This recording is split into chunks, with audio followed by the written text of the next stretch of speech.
विघ्न सारे। भक्ति भजन हरि नाम से ध्यान धर करगा भजन। करु प्रार्थना गुरुदेव से मिट जाएंगे ये कष्ट सारे। भक्ति भजन हरि नाम से ध्यान धर करगा भजन। जिंदगी में क्या रखा, एक दिन यूं ही मर जाएंगे। जिंदगी में क्या रखा, एक दिन यूं ही मर जाएंगे। धन और दौलत ये इमारत सब यहीं रह जाएंगे। मुक्ति कमा मुक्ति को पाओ, मुक्ति कमा मुक्ति को पाओ। ये प्रार्थना है आपसे, ध्यान धर करगा भजन। कर प्रार्थना गुरुदेव से मिट जाएंगे विघ्न सारे। भक्ति भजन हरि नाम से ध्यान धर करगा भजन। रात दिन जपे नारद मुनि, नारायण सुमरन किया। रात दिन जपे नारद मुनि, नारायण सुमरन किया। सैकड़ों को ज्ञान देकर ज्ञान का वर्णन किया। कोई फर्क रहता नहीं, कोई फर्क रहता नहीं। भक्त और भगवान में ध्यान धर करगा भजन।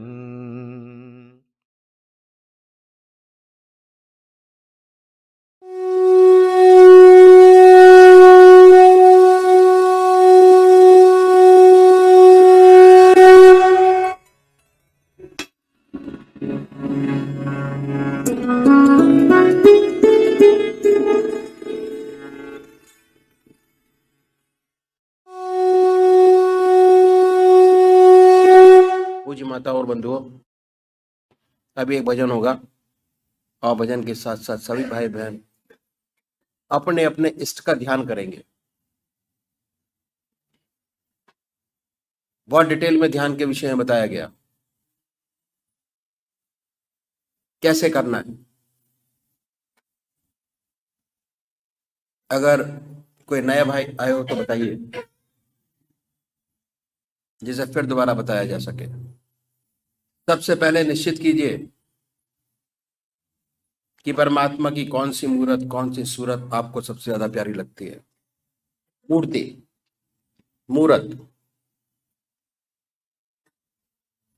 इष्ट देव, ईश्वर, परमात्मा। अपनी आत्मा से पूछिए कि कौन सी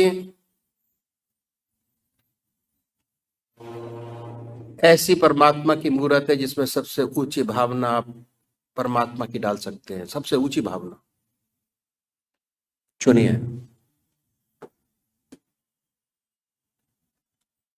बड़े प्यार से। और अगर डिसाइड नहीं होता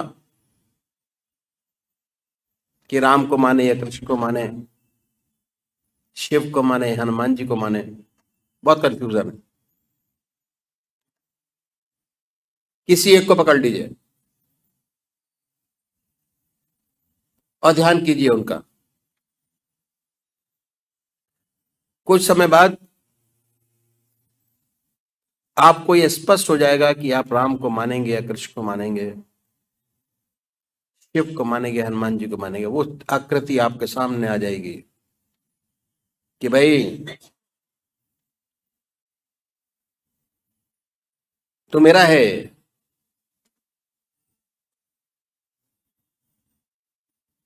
तब अपने इष्ट देव को पकड़िए। एक इष्ट की आराधना, एक इष्ट की पूजा। अगर रोज रोज बदलेंगे उसका कभी लाभ नहीं होगा आपको। चित्त की एकाग्रता प्राप्त नहीं होगी, कंसंट्रेशन ऑफ माइंड प्राप्त नहीं होगा।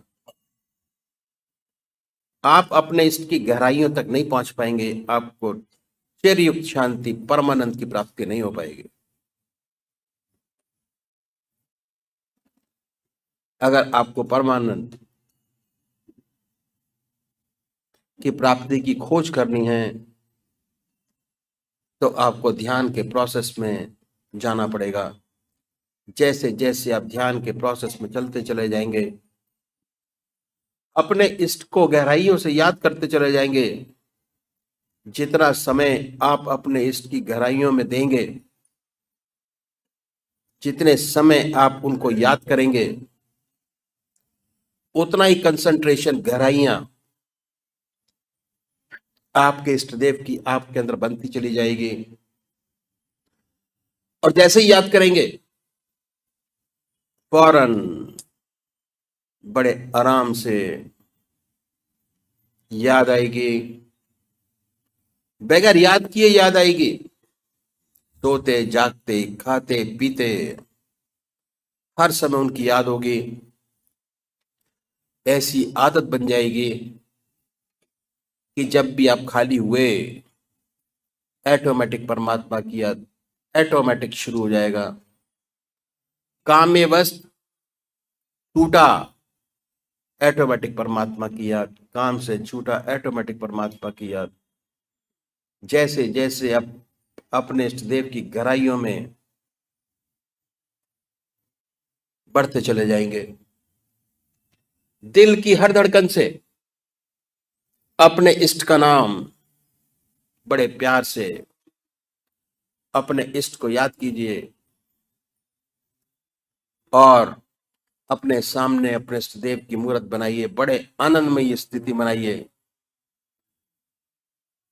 दूसरे वो भाई हैं जो निराकार रूप के पुजारी हैं। निराकार,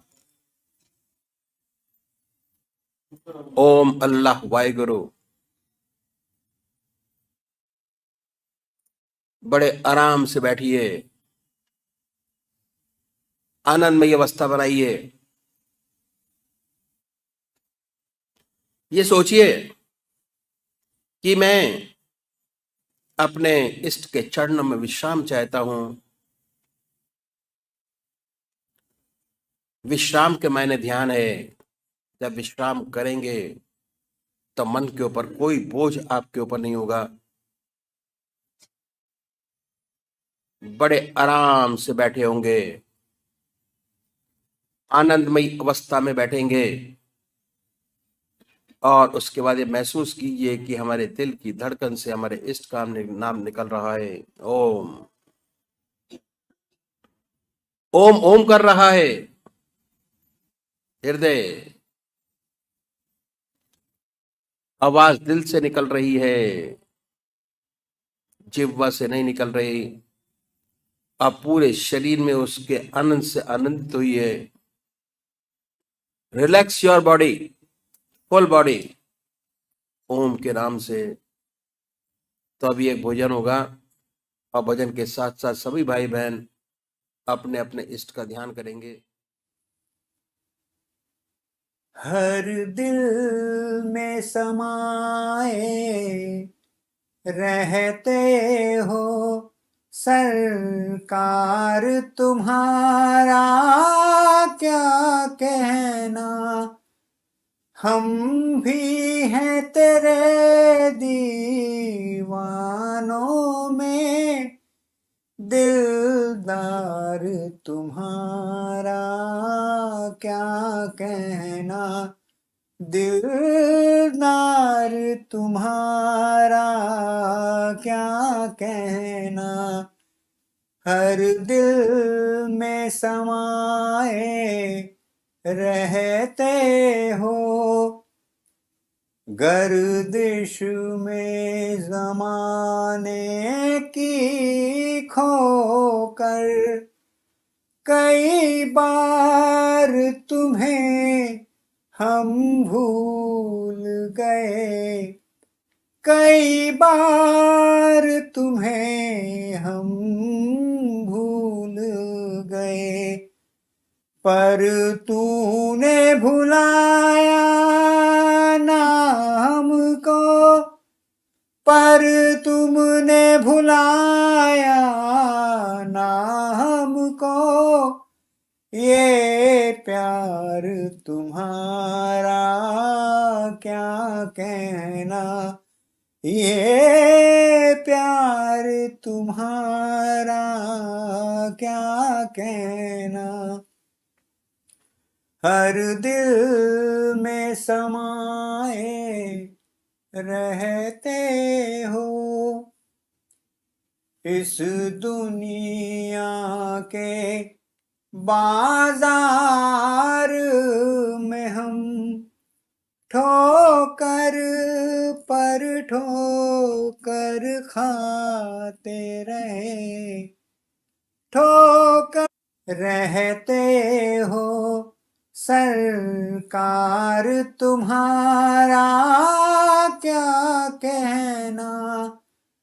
हम भी हैं तेरे दीवानों में, दिलदार तुम्हारा क्या कहना।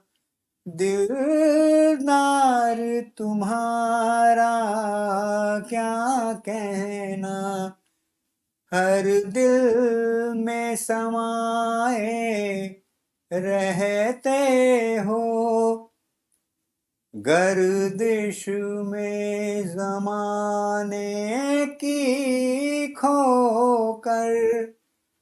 कई बार तुम्हें हम भूल गए, कई बार तुम्हें हम भूल गए, पर तूने भुलाया ना हमको, पर तुमने भुलाया ना हमको। ये प्यार तुम्हारा क्या कहना। ये प्यार तुम्हारा क्या कहना, हर दिल में समाए रहते हो,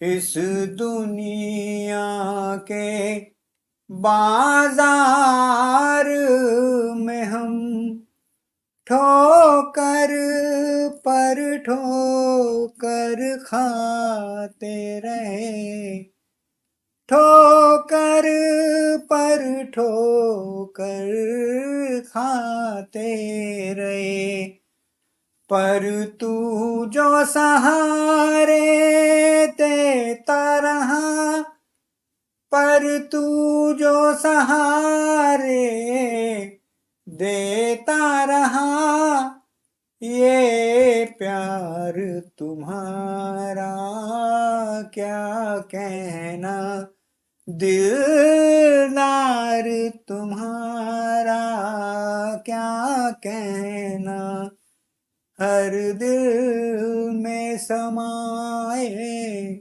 रहते हो, चेहरे पे बरसते नूर का मैं लफ्जों में बयां कुछ कर न सकूं, लफ्जों में बयां कुछ कर न सकूं, तेरे रहम की क्या तारीफ करूं, तेरे रहम की क्या तारीफ करूं, दीदार तुम्हारा क्या कहना, दीदार तुम्हारा क्या कहना, हर दिल में समाए रहते हो, सरकार तुम्हारा क्या कहना, हम भी हैं तेरे दीवानों में, दिलदार तुम्हारा क्या कहना, दिलदार तुम्हारा क्या कहना।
जय सद्गुरुदेव, जय पदशरणम।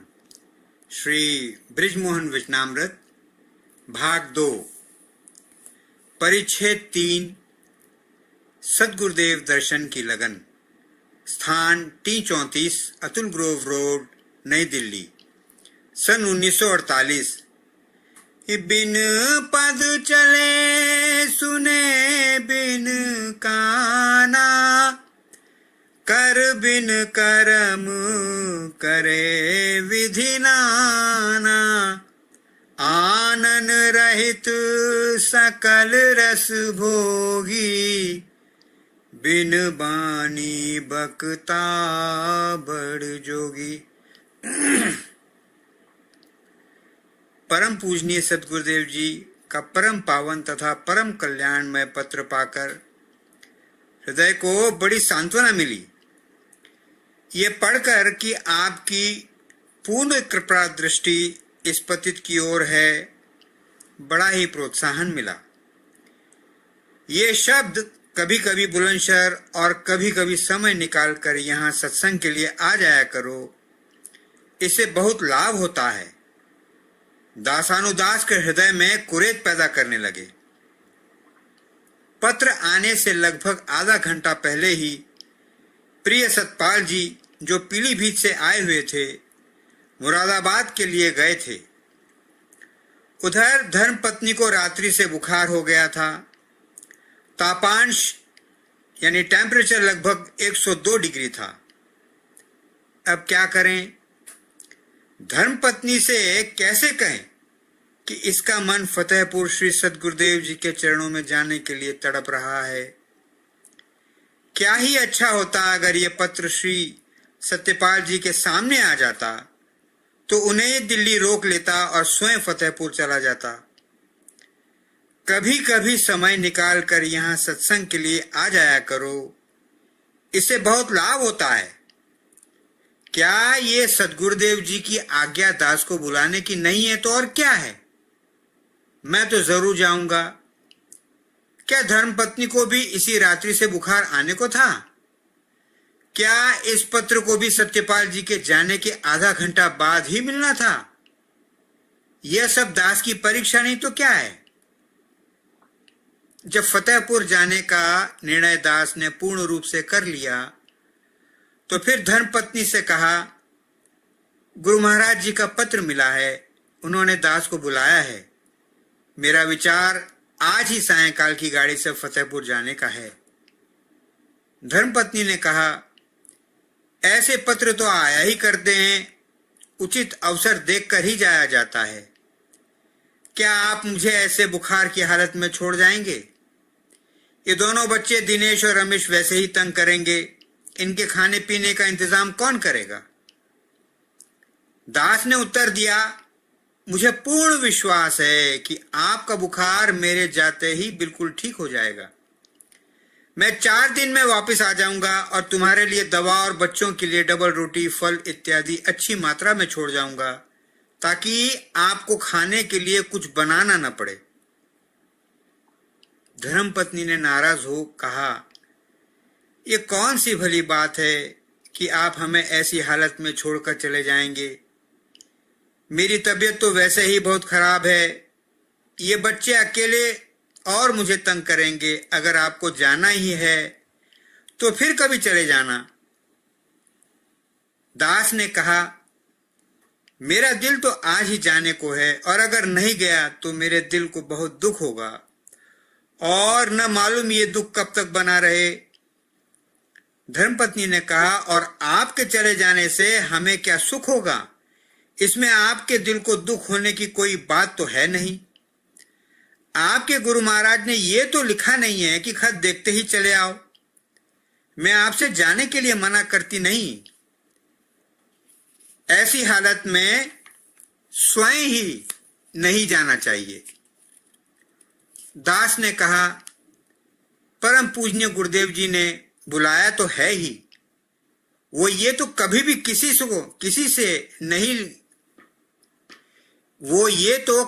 किसी को नहीं लिखेंगे कि फौरन चले आओ। संत महात्माओं के तो केवल इशारे होते हैं। जिसने उनको समझ लिया उसका बेड़ा पार हुआ, और जिसने नहीं समझा वो गया, वो रह गया। मेरी आत्मा और दिल गुरु महाराज जी के चरणों में जाने के लिए तड़प रहे हैं, लेकिन अगर मेरे जाने से तुम्हें तकलीफ होती है तो मैं हरगिज नहीं जाऊंगा, परंतु मुझे ये हमेशा अफसोस रहेगा। धर्मपत्नी ने कहा, मैं ये हरगिज नहीं चाहती कि मेरी वजह से आपको तकलीफ हो, आप जरूर चले जाइए। दास ने कहा, आप मुझे खुशी खुशी जाने की इजाजत दें। मैं फिर कहता हूं कि मुझे पूर्ण विश्वास है कि आपका बुखार मेरे रवाना होने के बाद ही फौरन ठीक हो जाएगा। धर्मपत्नी ने कहा, आप चले जाइए, सब ईश्वर मालिक है। इसके पश्चात दास दफ्तर गया और वहां जाकर पहला काम 4 दिन की कैजुअल लीव, आकस्मिक अवकाश का इंतजाम किया। दफ्तर में दास का दिल सदगुरुदेव की याद में डूबा रहा, और दफ्तर के काम के बीच बीच बार बार ये ध्यान आता रहा कि कब 5 बजे और छुट्टी हो तो दास फतेहपुर जाने की तैयारी करे। छुट्टी होते ही दास घर गया, रास्ते के लिए कपड़े तथा एक छोटा सा बिस्तर तैयार किया। इसके बाद बाजार गया, वहीं से फल बिस्कुट इत्यादि का अच्छा प्रबंध कर वापस आया और फिर धर्मपत्नी से फतेहपुर जाने के लिए विदा ली। गाड़ी लगभग 8:30 बजे रात्रि में रवाना हुई और दास को बैठने के लिए अच्छा स्थान मिला। गाड़ी में रात्रि भर नींद नहीं आई, बल्कि इसका दिल परम पूजनीय सदगुरुदेव जी के चरणों में एकटक लगा रहा। प्रातःकाल 6 बजे फतेहपुर स्टेशन पर गाड़ी पहुंच गई। दास उतरा और फतेहपुर शहर के लिए एक तांगे में बैठ गया।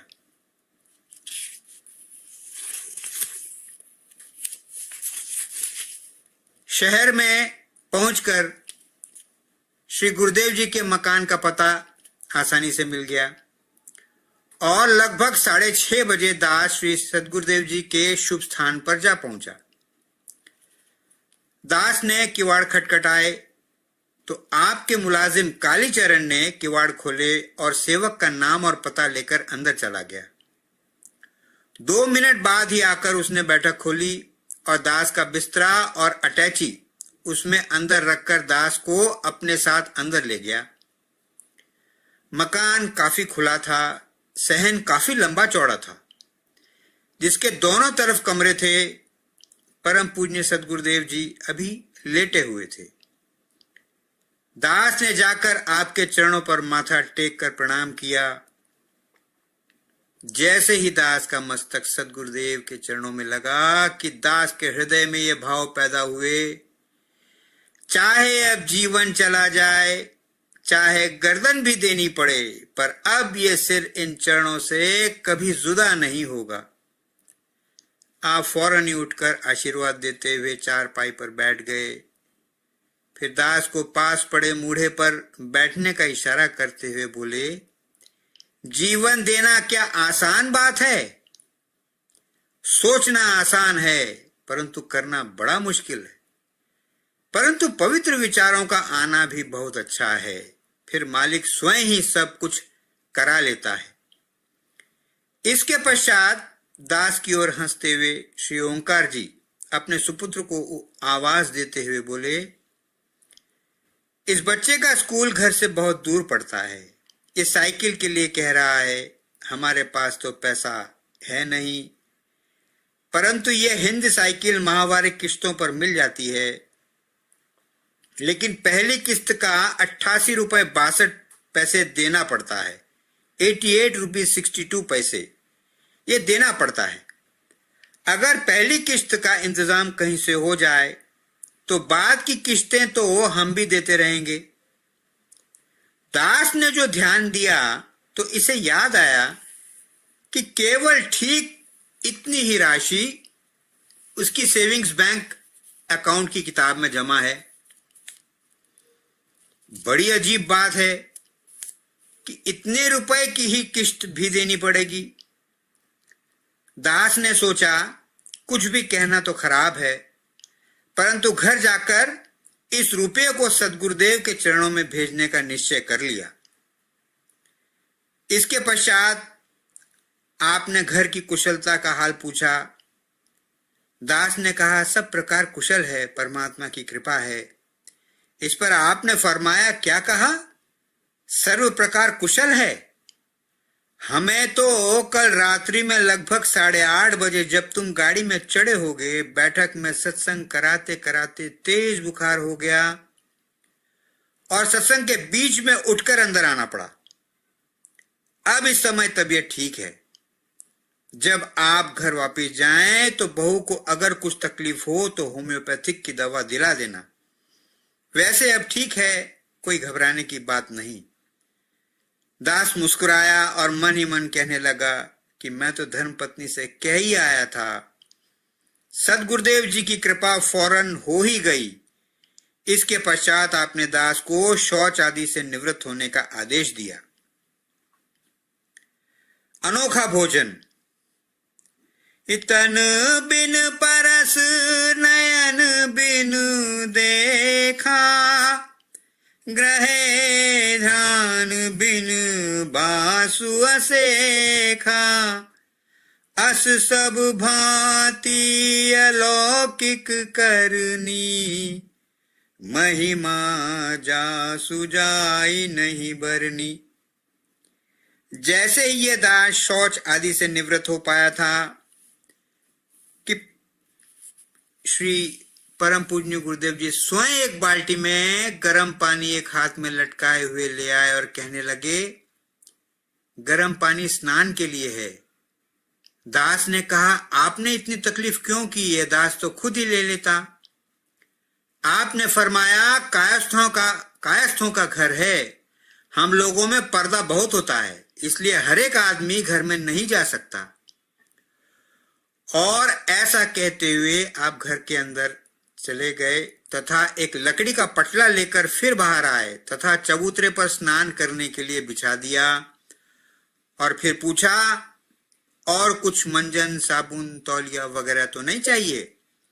दास ने कहा, जी नहीं, ये सब सामान तो मेरे साथ है।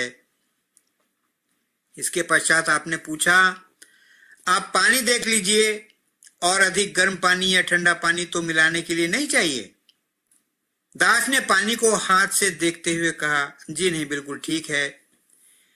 इस पर आप अंदर चले गए और दास स्नान करने लगा। बड़ी होशियारी से रहना पड़ेगा, क्या ये मेहमान है? ऐसा विचार आने पर कुछ मन सुस्त हो गया। स्नान करने के बाद दास गीले कपड़ों को फैला अंदर में बैठक में कपड़े बदलने चला गया। दास कपड़े पहन रहा था और साथ साथ कमरे में लगे फोटो को भी देखता जाता था। और जो ही कपड़े पहन पाया कि परम पूजनीय गुरुदेव बैठक में पधारे और कमरे में लगे फोटो को बताया कि किन किन बुजुर्गों के थे। फोटो देखने के बाद दास ने अपनी अटैची खोली और उसमें से 2 साड़ियां जो दिल्ली से लेता गया था श्री परम पूज्य गुरुदेव जी को अर्पण करते हुए बोला, ये 2 सूती साड़ियां दिल्ली से पूजनीय माता जी के लिए लेता आया था। पता नहीं उनके पसंद भी आएंगी अथवा नहीं। आपने साड़ियां हाथ में ली और दास को साथ अंदर आने के लिए इशारा किया। अंदर जाकर आपने परम पूज्य माता जी को साड़ियां देते हुए कहा, यह लड़का आपके लिए साड़ियां लाया है और आपको माता जी कहता है। पूजनीय माता जी ऐसा सुनकर बाहर आंगन में आ गईं और दास से कहने लगी, साड़ी अच्छी है। दास ने चरण छुए। आपने आशीर्वाद देते हुए बैठ जाने का आदेश दिया। फिर चाय व नाश्ता तैयार करने लगी। इसी बीच में परम पूजनीय गुरुदेव जी बाहर बैठक में चले गए। आपने दास को चाय व नाश्ता दिया। दास चाय पीने लगा कि इतने में ही इसकी निगाह पूजनीय मुन्ने भैया पर गई। दास ने आपको पास बुलाकर गोदी में बिठा लिया और खुद भी नाश्ता करने लगे। खुद भी नाश्ता करने लगा तथा साथ में पूजनीय मुन्ने भैया को भी खिलाने लगा।